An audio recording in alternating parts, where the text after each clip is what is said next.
Jangan lupa like, comment, and subscribe channel YouTube TVRI Bengkulu dan nyalakan lonceng notifikasinya. Alhamdulillahirrabbilalamin. Kembali lagi dalam acara Ayo Mengaji, Generasi Cerdas, Generasi Qurani. Nah, pemirsa di rumah dan teman-teman yang tergabung via Zoom, tadi kita sudah membaca pembahasan kita pada hari ini, yakni Quran Surah Saba, nomor surah ke-34 ya. Kita mulai dari ayat ke-50 sampai dengan ayat 54. Sekarang tibalah kita untuk menggali makna yang terkandung dari pembahasan kita pada hari ini tentunya. Nah, jadi di ayat ke-50 ya, kata Allah Subhanahu wa taala, "Qul in dhalaltu fa innama adillu ala nafsi." Ya, jadi di sini katakan, ini tentu adalah Muhammad sallallahu alaihi wasallam. Katakan Muhammad sallallahu alaihi wasallam, ya. Jika aku sesat, ya, in dhalaltu fa innama adillu ala nafsi. Jika aku sesat, maka sesungguhnya aku sesat itu untuk diriku sendiri. Lalu kata Allah di ayat ke-50 ini, ya, wa in ihtadaitu fa bima yuhi ilayya rabbi, ya. Dan jika aku mendapat petunjuk, maka itu disebabkan, ya, apa yang diwahyukan kepada fabima yuhi ilayya rabbi. Jadi jika aku mendapatkan petunjuk, maka itu ya karena apa yang diwahyukan kepadaku. Jadi dari Allah subhanahu wa ta'ala. Innahu sami'un qarib, sesungguhnya dia maha mendengar, maha dekat. Maka ini yang sering kita biasa di akhir, ya, di akhir kita bercakap atau memberikan sebuah sambutan. Kadang kita mengatakan demikian yang dapat saya sampaikan. Jika ada yang salah, yang kurang berkenan, itu datangnya dari diri, ya, kelemahan itu datangnya dari diri kita. Dan kalau itu ada yang lebih, ada yang bisa diambil, maka itu semua kebenaran, maka semuanya datang dari Allah.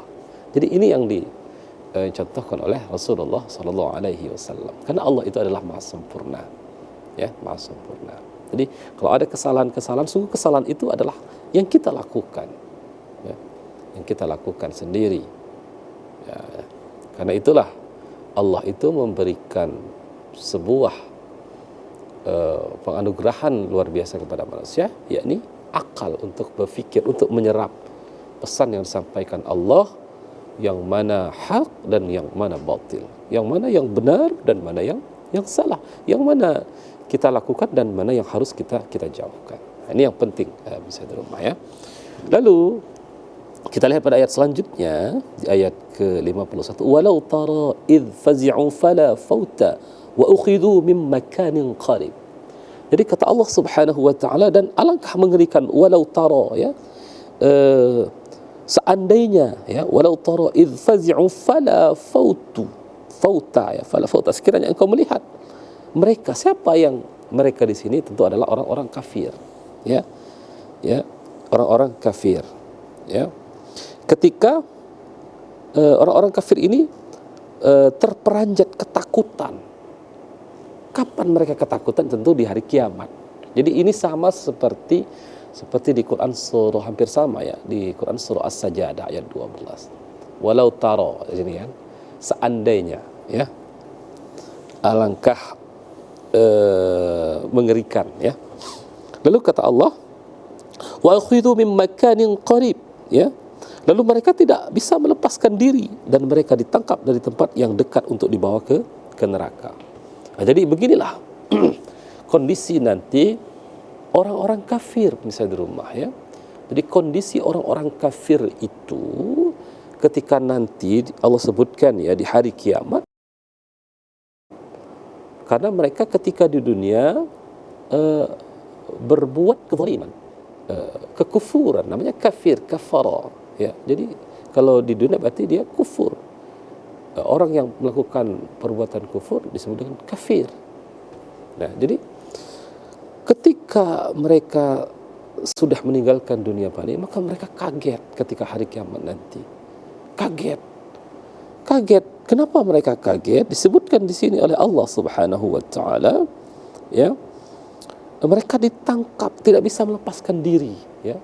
Tidak bisa melepaskan diri untuk diseret ke neraka.